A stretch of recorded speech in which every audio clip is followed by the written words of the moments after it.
So we, the players, need more structures in Minecraft. Now, Minecraft is a great game, but a lot of the problem that I'm having, and that I see nowadays, is there aren't enough things to explore and to see in the overworld. I mean, sure, we've got the Woodland Mansion, the Pillager Outpost, the Nether portals, which are rare. Well, not rare. They're, you know, here and there. You've got your desert temples and villages, but really that's it. Honestly, there just aren't enough structures in the game.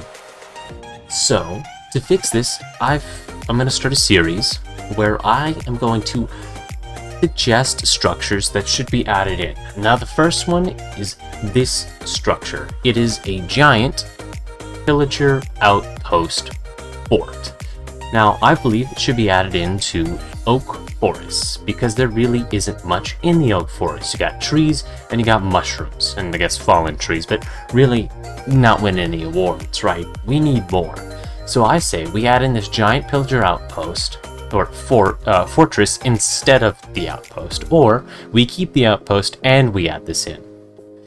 Now, when I originally started making this, as you see from the trees, I wanted to have them be big and kind of just straight up, rather than having them be a standard oak trees where it like branches out with little bits and pieces on the actual limbs. I wanted to go straight up because I want the fortress to be nice and tall, so that way the pillagers and or whatever mob happens to reside there, if Mojang chooses to add a new mob, I just assume that we're going to work with pillagers, and that's what I work with here, because since it is a fortress, they're going to be able to shoot things. They're going to have to, and skeletons are obviously not the best choice, but pillagers are.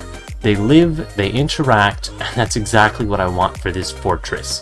You have to be able to look down from these high towers and shoot at people, right? They don't really have that ability from the outpost. It's too tall, so we can't be in their range, and it's at a point where the pillagers having to come down from the actual outpost down the stairs. Now that, while is very cool, it's not really the most explorative. I mean, just in general, that one little structure takes probably 3 to 5 minutes to conquer, whereas this giant fortress would take 10 to 15 minutes, right? Because you have all these giant trees and lakes and mines, right? Like, just a lot more to work with. At least that was my game plan. Here I'm just having 3 different trees. Well, not 3 different types, but 3 of the exact same kind, just thrown around the area. As for the detailing, I really wanted to keep it simple, just having birch slabs and birch stairs on the actual birch wood and spruce on the oak trees. Now, the reason that I use spruce instead of oak is because oak is very bright. Like, if you use the wood against the logs, it's very bright. Like you see there, the stripped one, that's about how bright it would be for the actual slabs and stairs. So I just felt that it was a better choice to use the spruce. As for the detailing, like where I have it stripped, that's just to show that it's been weathered down through years of usage. The pathways are just my standard pathway. I think it's really cool and it's a good layout.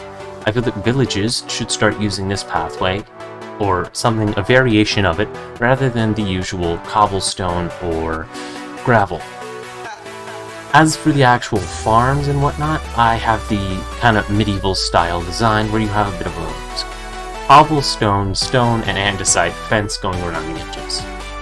This part, I originally wanted it to be a giant mine, and I feel that that's what should be done, but at the same time I felt like it might make the structure a bit too big, considering we already have these giant trees gone around the area, and to have all of that space plus mine just seems excess. But I feel that if it was like 4 trees and a mine, that would work too. Like, we had 2 different variations of this map, where we have 4 trees and a mine instead of the 6 trees and all this farmland. Like, that different level of fortresses would be really cool as well, just to have some variation, right? As for the farms, I chose to add in carrots, potatoes, beets, and wheat. The usual things. In actuality, I think beets are useless. Like the beetroot, it costs way too much to make a bowl of beetroot stew, and it doesn't do nearly enough. But I felt that it was a good kind of addition to it, since it's purely decorative, really. You already have so much food from everything else. This is a little lake, or pond is a better way to put it. I didn't put any fish in there because I figured there wouldn't be any since it's in the middle of an oak forest, right? As for the walls, I did a little fast, but at the same time, there's nothing too special about them. It's just the alternation between birch and oak wood going around the edges. As for the doors, it's spruce planks going on the walls. Obviously, they could use oak or spruce if they're trying, not oak or spruce, oak or birch to kind of build up the doors, but I decided to use spruce as it's a bit darker and just goes better with the logs. I then added in some stripped ones to add some weathering to the actual walls to show that this fort has been here for years and years, and they've been defending it for a long period of time. I then added some cobblestone andesite walls on top of it, just to kind of build up the spikiness of it, right? Just add a bit more detail. Then I used some spruce fences around the edges to continue that same look, but a bit thinner, right? Here, I decided to put in an actual pen for the Ravengers. 90% sure I got that wrong with the name, but you know, the giant cow-looking things, right? They don't really have a stable for them in the Pillager outpost, which is a big crying shame, really. And I feel that they should, because they're a cool mob and they're very important to the actual outlook of the raids on villages, right? But they don't really show off the mob that much in the actual Pillager outpost, so I decided to add in a stable. Then here on the rocks, that was just to create a bit more terraining, right? Just so it's a bit more broken up. I also put in a little wagon to show that they have a way to get food from the farms to the various spots of their tree houses, which will be coming up a little bit, but for now, it's just the adding in of details. As for the tree houses, I put two ways to get up in them. This way, which is a kind of staircase, spiral staircase, with some trapdoors as kind of walls leading you up to a ladder. I then put pathways going around just to lead you to places. Then the next thing I added was some more greenery, but continuing on with the pathways up to the trees, like I said, I said 2, but I meant 3 actually. There were 3 pathways I put in. I put in this one, which is a continuation of the stairs all the way to the top, then leading into a ladder, allowing you to get to the top of the actual platform where the treehouse is. Then I did the first one, which was a kind of pathway leading up to the foot of the trunk, where then the ladder led you up, and then you get up on another ladder to go to the top, and then this final one right here, which is just a ladder straight up. I wanted to add some variation with the ways you got up, just so it's not the exact same. Just because I feel that if the pillagers, knowing that their base will be attacked, would put multiple ways of getting up instead of just that one central way, so that way people that are invading wouldn't know exactly which area to block and how to block all of them, right? Then for the platforms, I thought about doing individual houses, but then I realized if they have crossbows, how are they going to shoot you if they're in houses? They can't. They need platforms, right? As for the platforms, I just use the spruce wood as a kind of lining is a good way to put it, and then the various woods, the oak and the birch on the inside. As for the actual bridges in between the platforms, I did alright with them, but if I had to go back and do it, I'd probably add in a bit more detail, having them be kind of rope bridges swinging down, but I felt that I did okay with that. Here, I did it so that it would connect up to the actual staircase rather than having connect up to the top, just because that slope seems a bit more intense. It just seems a bit too intense. I just have a ladder going up and such, right? It just seemed like a better choice. Just like on that birch tree right there. Here, I did some hanging lights. I feel that they should add these in, just in general, to all of Minecraft, because these hanging lights are a great way to add lighting, and they just look really cool. So aside from this little fortress area, they should add them into dungeons and whatnot. Also, to this series of adding structures, I plan to do an update on the dungeon, just because I know it's been talked about a lot, but I really want to see what I can do with it. As far as the trees go, it's just your basic kind of leaf structure. I did some spruce leaves, birch leaves, and oak leaves, just because that's the woods we've been using. I then used the branches from the trees to connect up, as well as just logs just sitting around in there. just to fill up some space and make sure the leaves wouldn't despawn when the world is put into survival. Now obviously they'll spawn in creative too, but you know, just because if I'm in creative I can easily put them back, or I can change up a couple features. But if I want to make this world, which it will be downloadable if this video gets to a total of 10 likes, I know, really shooting for the stars there, but if this video gets to 10 likes, I'll put the video up, the world up for download.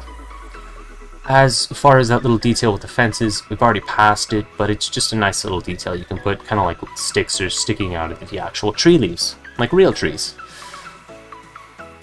Here, I did some interior, well, some interior. I did interior on all of them. This part was just a sleeping area for the pillagers. So I did some hanging ones up top, and then these ones down below. I wanted to have like some hanging beds, but I also wanted to have some flooring up there. I decided not to do it on all of them, since this was the biggest one and most, like tall, but still thick enough that I could hide the beds in there. As for this roof, I decided to use a bit of a stone chimney thing, just because they're gonna cook food up here, right? They're gonna kill things and cook it just like we do in Minecraft, right? They're not uncivilized, even though they do shoot at us without even trying to ask how we feel about it. It's real inconsiderate. As for these invisible item frames, I think they're a really cool touch. As far as adding them into the actual update itself, you know, it's a bit of an iffy. Here, I messed up. If I had to go back, I would change that rack from on the trapdoors to the invisible things on a long chain. I may change that up before I put the world up for download, just because I think it'll look a lot cooler. Also, this area right here was meant to be a giant storage area. So obviously they each have their own individual storages with the chests and the barrels and their actual next to their beds, but I wanted to have a general storage area for random supplies, right? They just need some string to fix up a crossbow, it's in there. Versus the personal items, which could be things acquired from hunts, right? Or pictures, you know, just personal items versus community usage. Here, I wanted to put in an enchanting area. Now, obviously, I did not want to add the enchantment table because that's completely broken, but that little missing spot in the carpet is exactly where the enchantment table would go. I don't know if the bookshelves will lead up to 30 levels, but feel free to check it out. Worst case scenario, there's way more than enough to reposition it and you'll get 30 levels. If not, then I'm sure by the time you've got an enchantment table, you can just make a couple more bookshelves. Won't be too big a deal. Here, I wanted to make a kind of central cabin area where we have both a little desk for research and a kind of fitting community area with this couch. Now, I could not remember how to do a couch for the life of me, so I just kind of made up the design as I went. I came up with this. A fun little cozy couch made from stairs and trapdoors. I thought it was a pretty cool design. All in all, I just couldn't remember how to do a fancy little couch. So that's all I came up with. So here is the entire build. I'm going to be quiet and just let you look through it.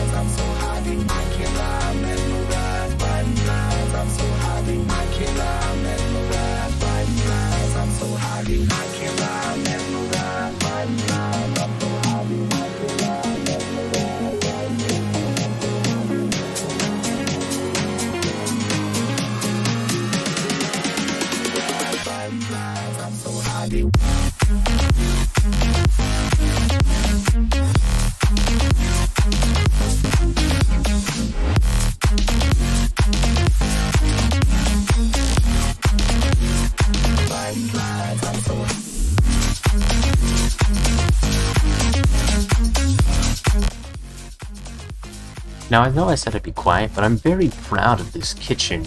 I mean, all things considered, it's not bad. A bit outdated, I'll admit, but I quite like the way it turned out.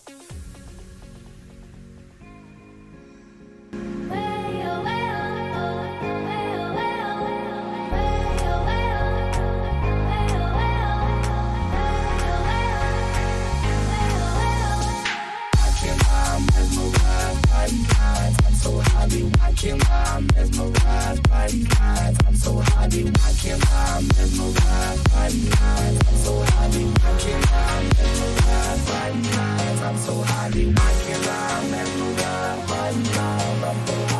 Alright, so that is pretty much the entire thing.